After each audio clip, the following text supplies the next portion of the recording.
సబ్కా సాథ్ సబ్కా విశ్వాస్ అనే నినాదంతో ముందుకు వెళుతున్న బీజేపీ ప్రభుత్వం మోదీ సారథ్యంలో ఆ నినాదాన్ని అక్షరాలా పాటిస్తూ సకల జనుల సౌఖ్యాన్ని కాంక్షిస్తూ పాలన సాగిస్తున్నారు. 2014 నుంచి 2023 వరకు అన్ని వర్గాల ప్రజలకు అందిన సంక్షేమ ఫలాలు ఎలా ఉన్నాయంటే, రైతుకు అండగా, దేశానికి అన్నం పెట్టే రైతుకు కష్టం కలగకుండా పెట్టుబడి సాయం సహా కిసాన్ సమ్మాన్ నిధిని అందించారు. వీటితో పాటు సాయిల్ హెల్త్ కార్డు స్కీమ్, ఈనాం, ప్రధాన మంత్రి ఆత్మ నిర్భర్ భారత్ అభియాన్, ప్రధాన మంత్రి ఫసల్ బీమా యోజన వంటి మోదీ సర్కారు అన్నదాతకు అండగా నిలుస్తోంది. ఆడబిడ్డల సాధికారతే లక్ష్యంగా ఆకాశంలో సగంగా ఉన్న ఆడవాళ్లకు మోదీ సర్కారు అండగా నిలుస్తోంది. ముస్లిం మహిళలకు గుదిబండగా ఉన్న ట్రిపుల్ తలాక్ ను రద్దు చేయడంతో పాటు చట్టసభల్లో మహిళలకు 33% రిజర్వేషన్లు కల్పిస్తూ మహిళా నాయకత్వానికి పట్టం కట్టింది.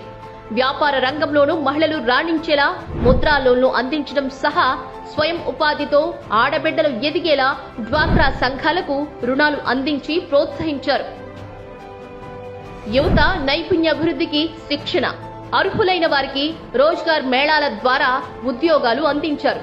విద్యార్థుల భవితకై నూతన విద్యా విధానం, ఆడపిల్లల రాత మార్చేందుకు బేటీ బచావో బేటీ పడావో స్కీమ్, బాలికా సమృద్ధి యోజన, సుకన్య సమృద్ధి యోజన అందిస్తోంది. మైనారిటీల కోసం మోదీ సర్కారు Nayi Manzil, Garib Nawaz employment training programme, national minorities development finance corporation ద్వారా లోన్లు ఇప్పిస్తోంది.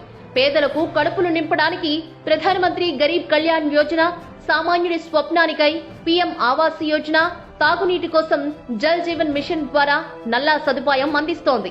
ఇలా సమాజంలోని అన్ని వర్గాల అభివృద్ధికి మోదీ సర్కారు కట్టుబడి ముందుకు సాగుతోంది.